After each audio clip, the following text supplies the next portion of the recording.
Tere! Järjekordsed kosmoseuudised. Meil on just Tartu Observatooriumis lõppenud Mission X'i lõpuüritus kooliõpilastele, kus meil käis üle 200 õpilase kohal ja sai erinevatest kosmilistest tegevustest osa. Kui tahate ka neist osa võtta, siis juba sügisel stardib Mission X uuesti. Aga nüüd maikuus on suurepärane võimalus võtta osa selle hooaja viimasest tähtede õhtust, kui Tartu Observatooriumis saab reede õhtul kuulata päikesevarjutuse ja astroturismi teemalist ettekannet, vaadelda päikest ja kuulata ka Tartu Observatooriumi bändi esituses muusikat. Nüüd, mida aga saab taevas vaadelda? Kuna aprilli lõpuga on astronoomiliselt pimeda tööd selleks kevadeks läbi, siis on suurepärane hetk, et oodata, millal on näha esimesi helkivaid ööpilvi. Need on need kõige kõrgemad pilved meie atmosfääris, mida on näha ainult teatud asukohtadest maa peal, sellisel hetkel, kui päike on vaatleja jaoks horisondist allpool, aga valgustab kõrgel paiknevaid pilvi. Just maikuu lõpus võib neid näha.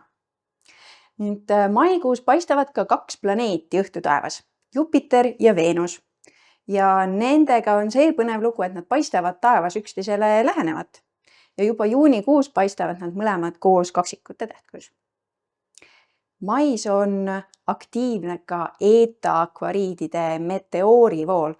Ehk kui te vaatate taevasse, siis on päris suur tõenäosus pimeda taeval näha meteoore.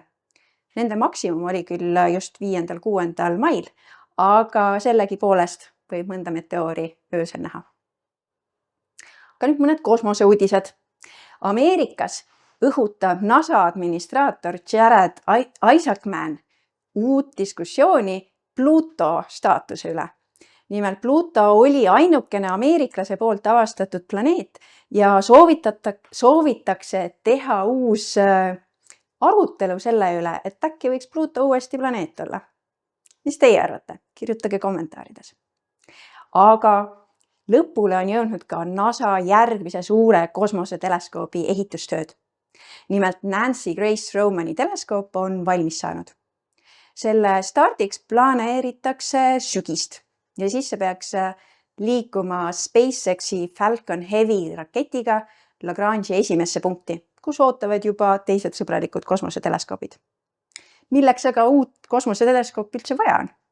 Nancy Grace Romani teleskoop on sarnase suurusega peapeegliga nagu Hubble'i teleskoop, aga see suudab jäädvustada 200 korda suurema pindala kui Hubble korraga.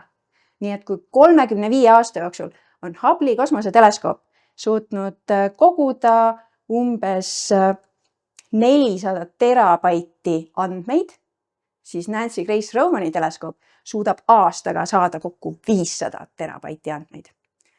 Pealegi on need andmed täpselt nii suured, et praegu ei ole nii suurt ekraani maailmas olemas, kuhu ühte Nancy Grace Romani teleskoobiga pildistatud pilti ühes tükis näidata saaks.